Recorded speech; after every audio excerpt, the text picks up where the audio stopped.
A few years back, I rented an apartment from a friend of mine. He had recently bought it and had it renovated.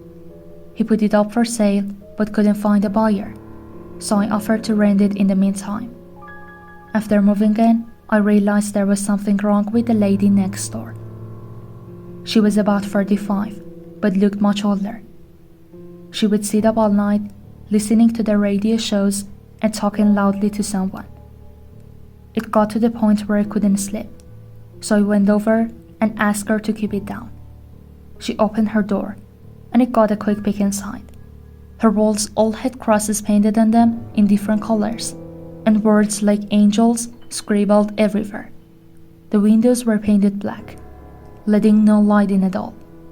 It was damp, yellow-stained 50-year-old carpets. Dog shit and roaches everywhere. No dog though. I asked her to please keep it down. She just looked at me and shut the door. Then she turned up the radio even louder. The next night, I had my friends staying over.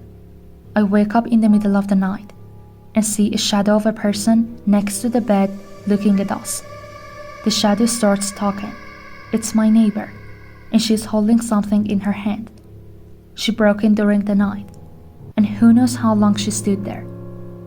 "You should lock your door at night," she says and walks out. The next morning, I hear someone making strange noises below my bedroom window. It's my neighbor talking to herself in tongues. She has a plastic bag in her hand with her rotten dog inside. It's hot as hell outside, and I can smell it from the bag. At this point, I'm scared shitless. I go upstairs and knock on the person's door and ask what the hell is going on. He's scared too. She broke into his apartment one evening while he was watching TV with his kids, only to find her behind the couch, staring at him, holding a power drill. Now I know what was in her hand. I'm basically pooping myself. I call the cops, and they know all about her.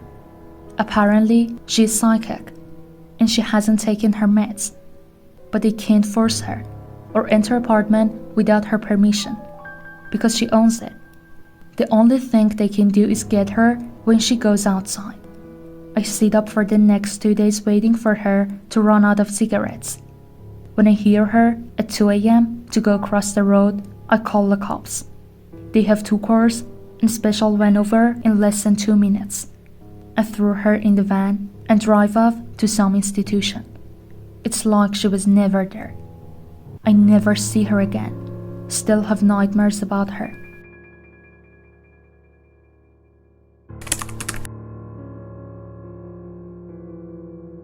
I was out in the woods playing with my dog. I'm an only child, and both of my parents were out of town, when I kept feeling something hit my elbow. I'd go to throw Meg's ball, assuming it was just me bumping it in trees. I ignored it. After 4 times, I thought I'll just go home. Walking back, I felt uneasy, but I knew I was just freaking myself out. About an hour, Max and I are at home on the couch, when the garage door opens, and he starts barking. I hop up to go let in my mom or dad, even though they were home early. I saw the door was shut and no one was in the garage, quieting Max down. I opened the door and called out for my dad. Nothing, no response at all. I go out to check the door, and it's locked. Weird, but well, Max heard it too, so at least I know I'm not crazy. About minutes later, I hear the door open again, and this time Max growling like crazy. I quiet him down again and just assume it's a wind or something, even though by this point my heart is racing. I hear footsteps come up the stairs and think that is home right now, and hop up and run to the door. I peep through the hole. There's no one on the other side of the door. Terrified, I go hide on the couch with all the lights on. Max is growling. I start to feel better, even though I'm still terrified. Then I heard the door handle jiggle again. This time it was Max. He needed to go outside, and the only way outside is through the garage. I sprinted with him to the kennel. I decided to ask this question to make myself feel better. As I think about what to ask, my eyes are drawn to the heavy oak door on the kennel. It was always open. It was too heavy for me to move. I said, "Okay, ghost, if you're real, you'll shut this heavy door." Nothing. A minute goes by. Nothing. And then from behind me, I hear a click. It was just the wind. It wasn't really windy, but it was the wind. I just was being scared. The door was now wide open, so we booked it back into the house, locking every door in the house. I would hear the footsteps on the stairs, and the door handle jiggle every few minutes. Until 11 p.m., my dad walks in and yells at me for the lights. I never told him or my mom about it. Until about 4 months later, when my dad came in, he looked shaken, and I asked him what was wrong. He said he aimed at 2 deer, but missed both, cause it felt as if something was hitting his elbow. That's when I told him everything.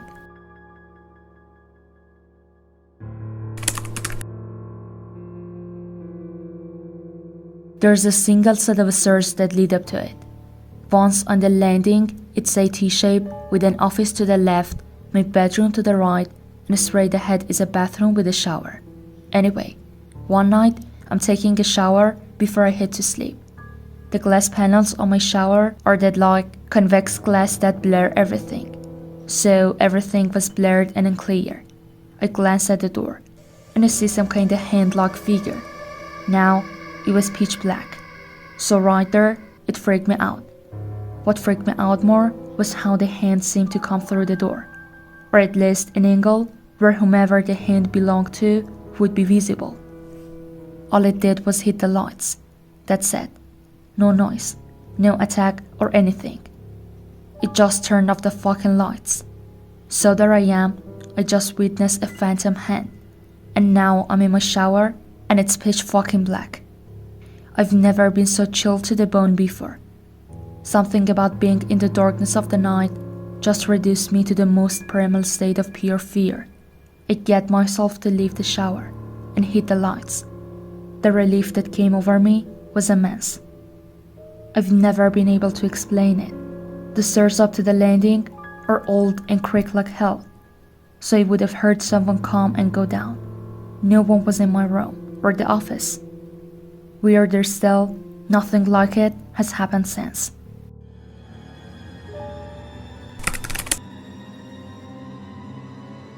There was a house in a small neighborhood in Maryland that went overboard with Halloween decorations every year.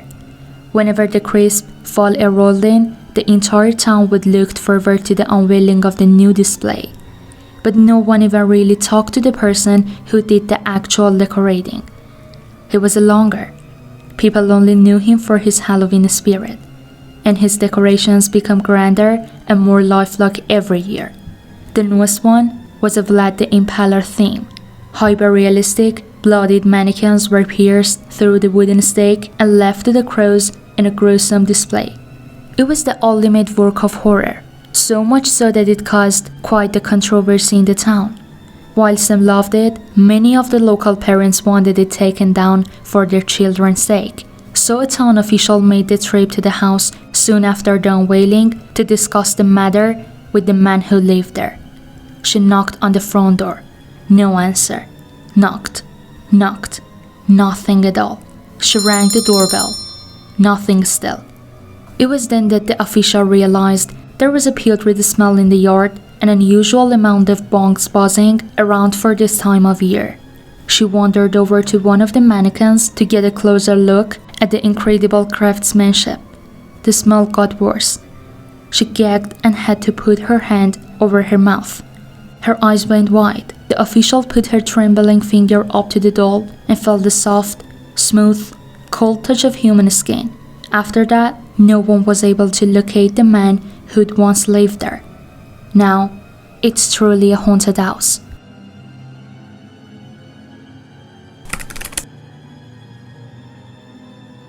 Daisy Clark had been in a coma for over a month when the doctor declared her dead. She was buried on a cold summer day in a small cemetery about a mile from her home. May she always rest in peace," her husband said. But it wasn't how it turned out. Late that night, a grave robber, armed with a shovel and a flashlight, began to dig her up. As the earth was still loose, he quickly reached the coffin and opened it. His hunch was right. Daisy had been buried wearing 2 rings, a diamond wedding ring and studded with a brilliant ruby. The thief knelt down and reached inside the coffin to take the rings, but they were completely stuck on Daisy's fingers. He decided that the only way to get them was to cut off her fingers, and began to saw the flesh. It began to bleed. Suddenly, she sat up, terrified. The thief scrambled to his feet, accidentally knocking his flashlight, which went out. In the dark, he could hear Daisy emerge from the grave. The thief stood frozen, clutching the knife in his hand. Daisy covered herself with her shroud and asked, "Who are you?" Hearing the corpse speak, the grave robber ran. Daisy shrugged and kept walking, not bothering to look back. Seized by fear and confusion, the thief bled in wrong direction and fell headfirst into the open grave onto his own knife. As Daisy walked home, the thief bled to death.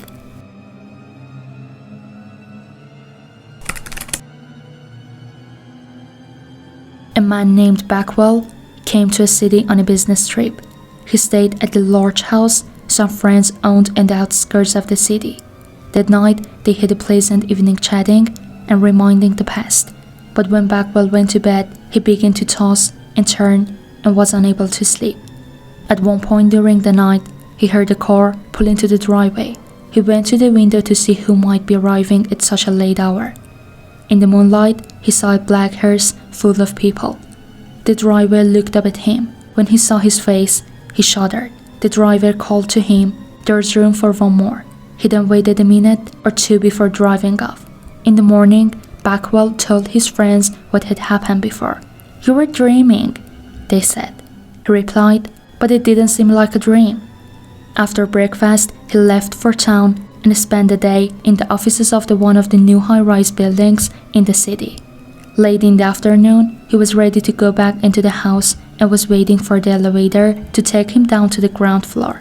But when it stopped at his floor, it was very full. One of the people inside looked at him and said, "There's room for 1 more." It was the driver of the hearse. "No, thanks. I'll wait for the next, thank you," Blackwell said. The doors closed, and the elevator began to descend. Moments later, there was a terrible shouts, crash, and screams could be heard. The elevator had collapsed. All the people inside were killed.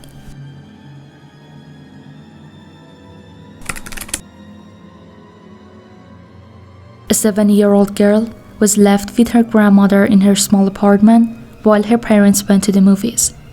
Grandmother and granddaughter had dinner together and chatted for a while. At 10 o'clock, the grandmother picked up her sewing, and the girl turned on the TV.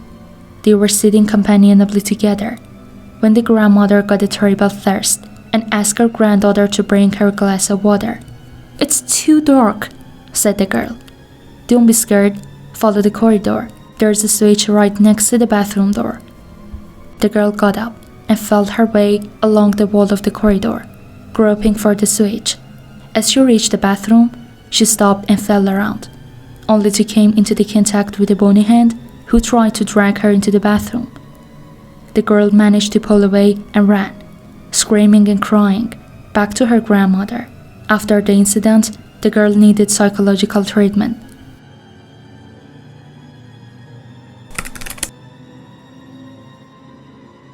Several teenage boys went for a sleepover at a friend's house. When they turned out the lights, they started talking about an old man who had just been buried in a nearby cemetery. It was said that he had been buried alive and could be heard scratching at the coffin, trying to get out. One of the boys scoffed at the idea, so the others dared him to go visit the grave right there and then. As proof that he had actually gone, he was to drive a wooden stake in the earth of the grave. The boy left, and his friends lay waiting for him to return. But the hours went by, and their friends failed to materialize. They lay awake, increasingly terrified. Morning came, and the boy still hadn't appeared. So when the parents came back, they all went down to the cemetery. There they found the boy lying on the grave, dead. When he had bent down to drive the stake into the ground, struggling to get up, he thought the buried man had grabbed him. It was concluded that he died of fright.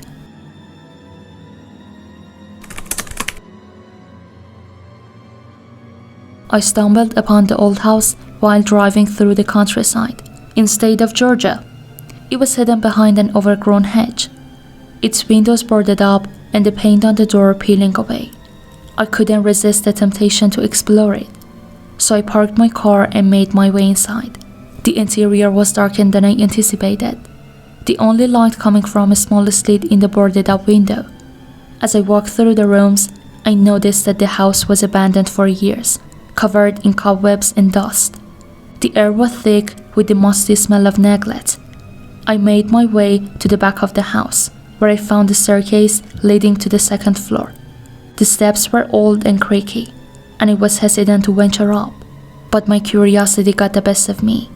So I climbed the stairs, one by one, until I reached the top. The hallway was lined with doors, and I felt a chill run down my spine as I approached the first one. I opened it, and the room was empty, save for a single piece of furniture, a rocking chair that was eerily moving on its own. I tried to steady my breathing as I moved to the next door. I saw a room that was frozen in time. There were toys scattered on the floor, and a small bed with a teddy bear lying on it. It was as if the child who lived here simply vanished into thin air. I moved on to the next room, and it was then that I heard the first strange noise. It sounded like footsteps, but there was no one else in the house. My heart was pounding as I quickly moved to the next door, hoping to find a way out. But as I opened the door, I was met with a sight that made my blood run cold. The room was filled with dolls, all staring at me with black, lifeless eyes. They seemed to be alive, moving their heads and arms as if they were beckoning me closer. I tried to run back down the stairs, but the door slammed shut behind me, trapping me in the haunted house. And that's when I felt a cold hand on my shoulder and a voice whispering in my ear, "You're never leaving."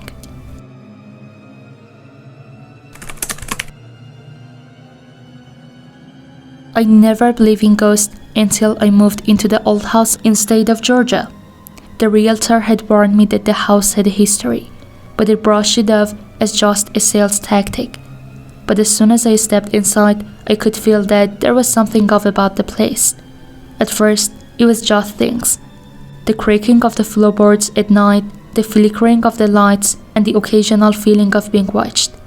But then, things started to get more intense. Objects would move on their own, and I could hear faint whispers in the dead of night.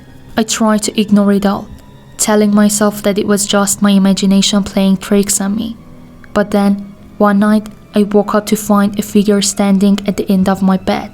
It was tall and shadowy, with glowing red eyes that seemed to stare straight into my soul. I screamed and ran out of the room, but the figure followed me, its eerie laughter echoing through the halls. I tried to leave the house, but the front door wouldn't budge. I made my way up to the attic, hoping to find a way out through the windows, but what I found up there was far worse than anything I could have imagined. The walls were covered in strange symbols.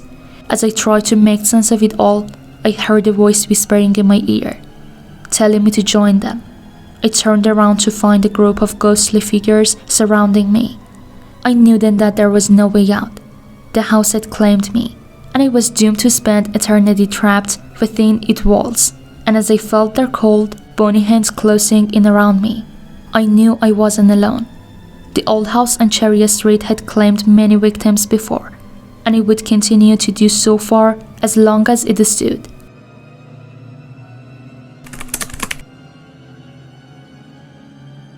As a real estate agent, I was always on the lookout for the perfect home for my clients in state of Georgia, but there was one particular house that always caught my attention.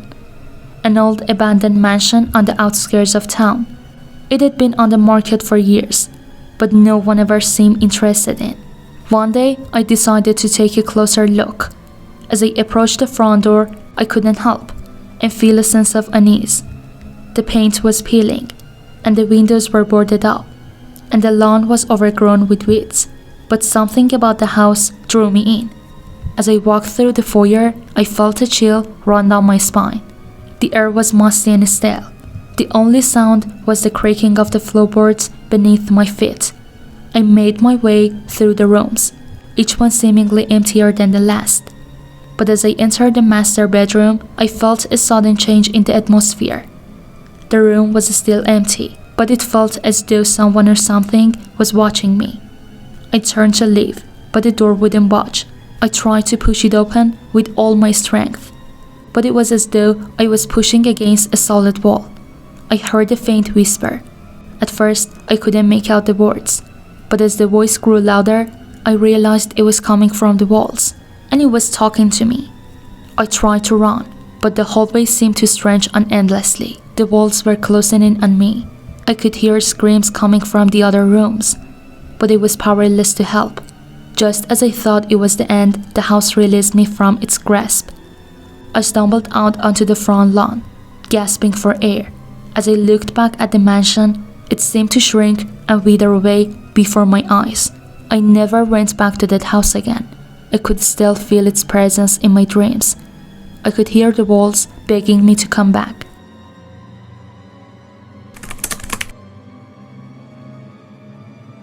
I would ride my bike around my neighborhood, admiring the different colors and styles of the houses. But there was one house that always stood out to me, the old mansion at the end of the block.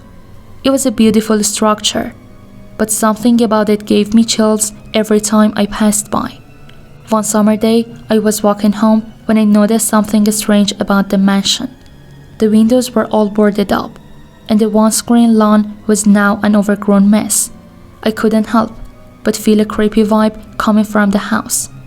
As the days passed, I couldn't shake the feeling that something was off about the mansion. I talked to some of my neighbors, but no one seemed to know why the house had been abandoned. I was sitting in my room reading when I heard a strange noise outside. I peeked out my window and saw a shadowy figure moving around in the yard of the mansion. I couldn't make out any details, but I knew it wasn't a person or an animal. My curiosity got the best of me, and I decided to investigate. I snuck out of my house and made my way to the mansion. As I got closer, I saw the front door was slightly ajar. I hesitated for a moment, but then pushed the door open and stepped inside. The first thing I noticed was the musty smell, and cobwebs covered every surface. I cautiously made my way through the rooms, feeling like I was in a haunted house. As I entered one of the bedrooms, I saw a figure sitting on the edge of the bed, but her face was hidden in the shadows. I turned to leave, but something grabbed me from behind. I spun around, but there was no one there, and I heard a faint whispering coming from all around me. I ran from the mansion as fast as I could, but I knew I wasn't alone. The feeling of being watched stayed with me for weeks, and I couldn't shake it, no matter how hard I tried. One day, I saw a news article about the mansion. It turns out a woman had been murdered there years ago, and her killer had never been caught. The mansion had been abandoned ever since. The mystery of the mansion was finally solved, but the memory of that night stayed with me forever.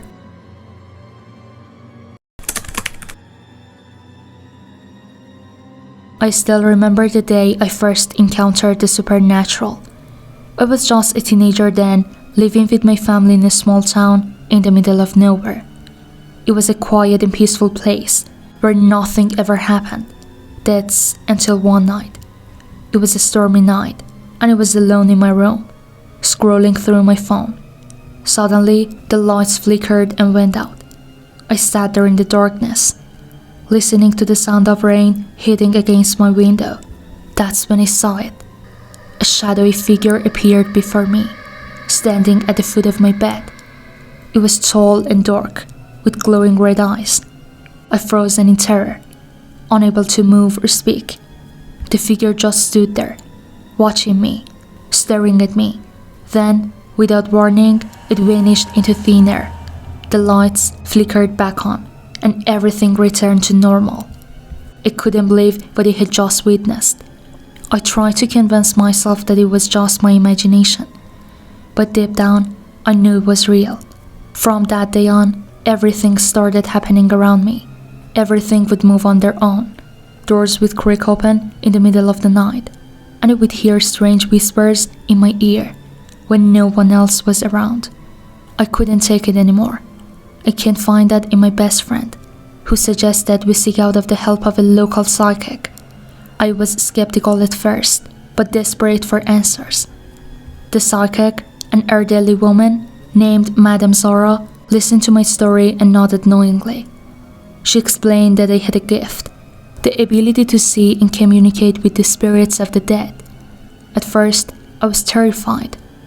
The thought of being able to see ghosts and spirits was too much for me to handle. But as time went on, I began to embrace my gift. I learned how to control it and even help others who were struggling with their own supernatural experiences. Now, years later, I still encounter the supernatural on a regular basis, but instead of fear, I approach it with an open mind and a sense of wonder. Because of myself, I have to get along with.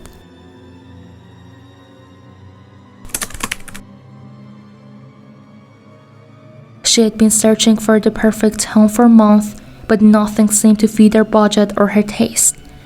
That was until she stumbled upon a small old-fashioned house on the outskirts of town. The house was surrounded by a thick fog, and the porch light flickered ominously.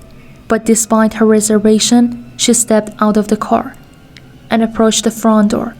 Sarah stepped inside and was immediately struck by the musty smell of old furniture and decaying wood. The walls were lined with faded wallpaper. The realtor led her through the various rooms, pointing out the features and benefits. But Sarah couldn't shake the feeling that something was off about the mansion. As they reached the upstairs landing, Sarah noticed a small door tucked away in the corner. "What's in there?" she asked, pointing out to the door. The realtor hesitated for a moment before answering. "Oh, that's just the attic. It's not really part of the house, so I don't usually show it to clients." But Sarah was persistent. She wanted to see every inch of the house before making a decision, so the realtor handed her the key to the attic door and stepped back as she opened it. The stairs leading up to the attic were steep and narrow, and Sarah found herself struggling to climb them.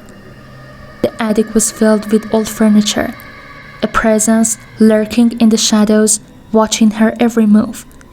Sarah tried to ignore it and focus on the task at hand, but her eyes kept darting back to the corners of the house. Small cracked mirror with a strange inscription etched into the surface. It read, "Beware of what lurks behind the glass." As she reached out to touch the mirror, Sarah heard a loud cracking noise behind her. She turned around to face the source of the sound, only to find that the stairs leading down to the rest of the house had vanished. In their place was a solid wall. Sarah raced back to the mirror and tried to break it with her fist, but the glass was unbreakable. She had tried everything she could think of to get out, but nothing worked. As the night wore on, she began to hear strange noises coming from the other side of the mirror. Whispers, moans, and footsteps, all growing louder and more menacing by the minute. Just when she thought she couldn't shake it anymore, the mirror suddenly shattered into a million pieces, revealing a hidden room behind it. She stumbled inside, relieved to be out of the attic. As she looked around the hidden room, she realized that it was a shrine to an ancient goddess of death, and the whispers and footsteps she had heard were the spirits of the people who had been trapped in the house before her. As Sarah tried to make her way out of the house, she knew that she had escaped a fate worse than a death, and she vowed never to trust a realtor again.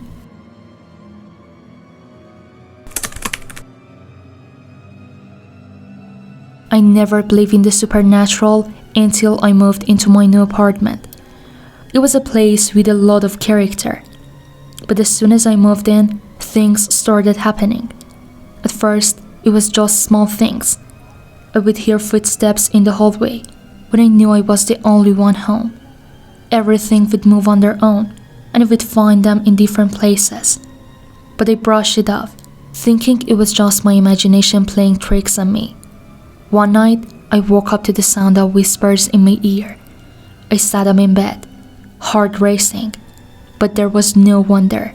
I tried to calm myself down, but as I lay back down, I felt a cold breath on my neck. I tried to leave the apartment, but the door wouldn't budge. A woman, dressed in white, standing there. She had a sad look on her face, as if she was trying to tell me something. But before I could say anything, she disappeared. Every night, the woman in white would visit me, each time getting closer and closer. I tried to ignore her, but she wouldn't go away. And then, one night, she spoke. "Leave this place," she said. I was terrified. I didn't know what to do. I tried to leave again, but the door still wouldn't budge. I was trapped by this supernatural eternity. That's when I found a diary hidden in one of the closets. It was written by a previous tenant, and it detailed all of the strange things that had happened here. The woman in white was the ghost of a lady who had died in the apartment years ago. I knew then that I had to leave, but even as I packed my bags, the woman in white was there, watching me with her sad eyes. It was like she didn't want me to go. As I left the apartment, I felt a cold breeze on my neck, but there was no one there. She was still in the apartment.